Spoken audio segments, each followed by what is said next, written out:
Қыздар, баршаларыңызға қайырлы күн. Бүгін біз сіздермен баклажанов кисло-сладком соусе жасаймыз. По-корейски рецепт.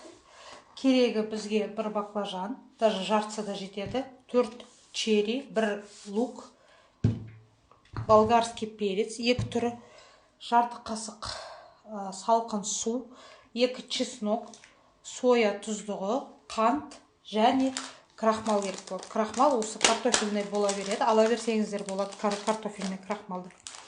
Енді баклажанды не істейміз? Баклажанды алып крупно тураймыз. Көріп тұрғандарыңыздай.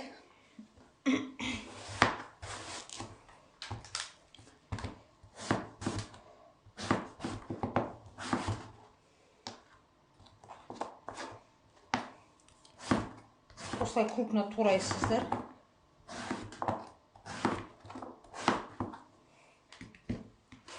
Осы бізге жетеді. Осыған енді 2-3 ас қасық крахмал саламыз. Бізге тұздамаймыз баклажанды. Мінекей. Крахмалда 5-10 минут жату керек бұл. Неліктен? Өйткені баклажан крахмалды өзіне впитывать етіп алу керек. Сол үшін біз осылай 5-10 минутқа қойып қоямыз. Енді баклажан пока дайын болғанша соусымызды жасайық. Соя тұздығы 1 ас қасықтай құясыздар. Примерно 1 порцияға. Дәл осыған жаңағы айтып өткен қантымызды саламыз. 1 шай қасық. Және 1 чеснок.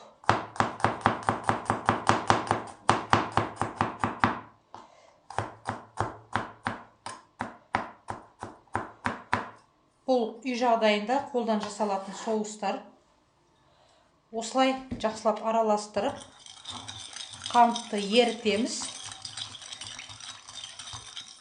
Біз мына баклажанды қуырып алғанша дейін, мына сояның, чесноктың, қанттың дәмі шығып, езіліп, дәмді болып тұрады. Сондықтан біз жаңағы мына тұздығымызды заранее жасап алу керекпіз. Осылай араластырып қоясыздар. Ендігі біз пока мариновать етілгенше немізді турап қойайық. Болгарский перецті дәл солай жартысынан аласыздар да крупный турайсыздар.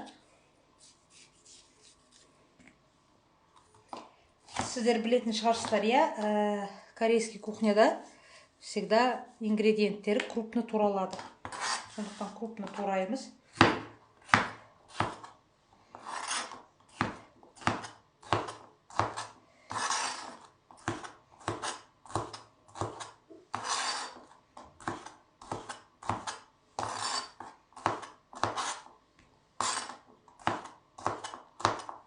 Мінекей.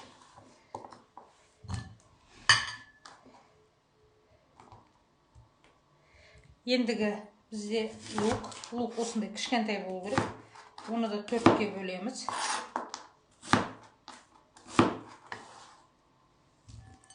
Чеснок. Чеснок бізге қуыру үшін қажет. Ең соңында черри қызанағын 2-ке бөлеміз.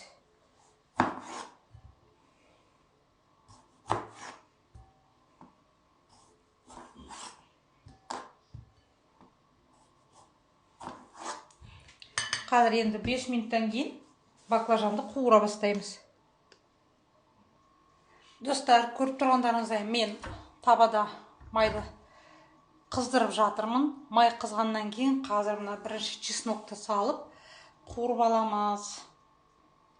Қыздар, майымыз қызды. Енді дәл осы қызып тұрған майға біз дәл осындай көп мөлшерде болу керек.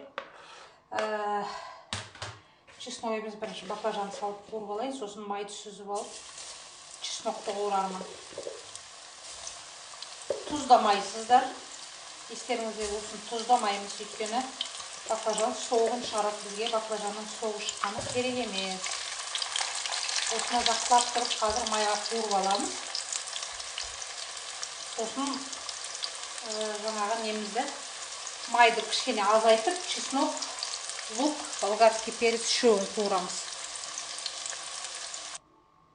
Ал достар, мен майды азайттым. Баклажанды мінекей көріп тұрғандарыңыздай қуырып алдым. Егер де крахмалға салып болса қуырсаңыздар, баклажан майды тартпайды өзіне, және өте андай, қалай айтсам екен сіздерге, хрустящий болып шығады. Енді табамызға чеснокты саламыз. Майын аз болу керек біздер.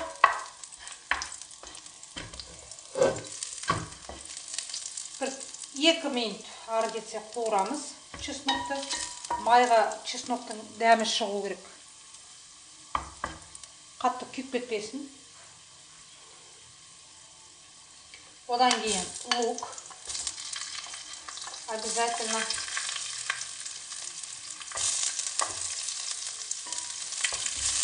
Лукты қуырып аламыз. 1 минут додавать корочки.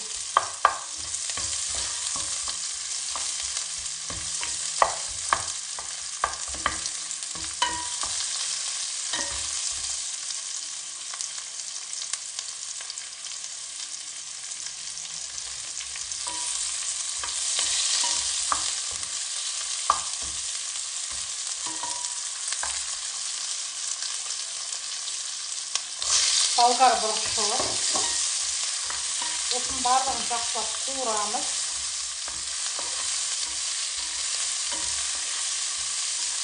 Ең соңында бізде қазір салатқа қосатын жаңағы не керек болады.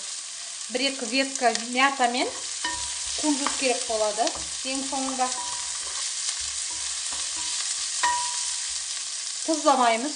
Өйткені біздің соусымыз кисло-сладкий. Соус сондай болған жағдайда ғана біз тұз қоспаймыз. Қалған жағдайларда тұз қоспаңыздар болады.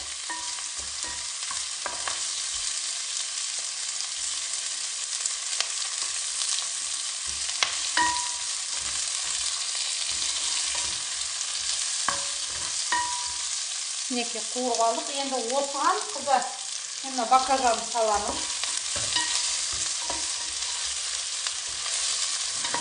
Көріп тұрғандарыңыздай баклажанымыз қуырыла берсін. Қазір енді сіздермен біз заправкасын жасаймыз.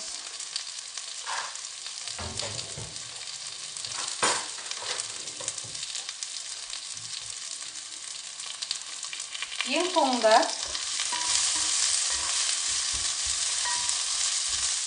қызанағымызды саламыз. Ең соңында көріп тұрсыздар, иә. Енді мына жаңағы біздің жарты саққан салқын суымыз бар ғой. Қосай қойын көрінетін шығар. Соған біраз қасық крахмал қосамыз.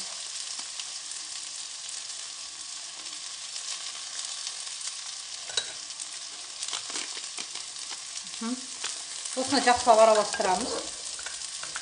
Бұл қазір не үшін керек екенін түсінесіздер.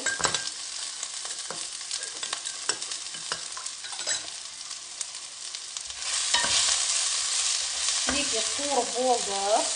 Енді жаңағы мына соусымызды осыған құямыз.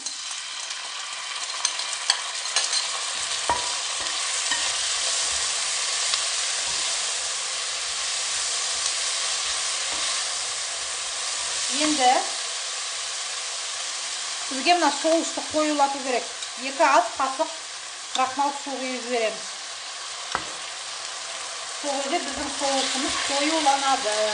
Мінекей көріп тұрсыздар, иә, қоюланып жатыр. Қараңыздар, қандай керемет салат дайын болды. Баклажаны по-корейски дейді бұндайды, с кисло-сладким соусом. Мінекей салатымыз дайын болды. Енді қазір сіздермен барып оформлять етеміз. Достар, салатты мен міне қазір мен ыдысым кішірек болып. Мына ыдысқа салайын. Бұл теплый салаттардың қатарына жатады.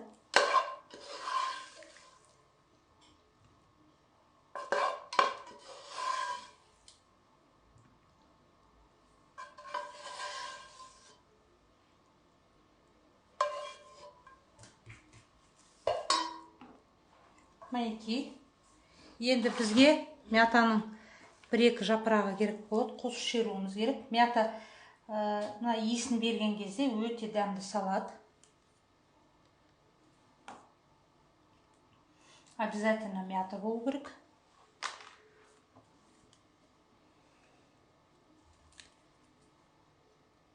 Осылай. Әдемілеп қосып шереміз. Иісін-ай. Енді ең соңында бетіне кунжут себеміз.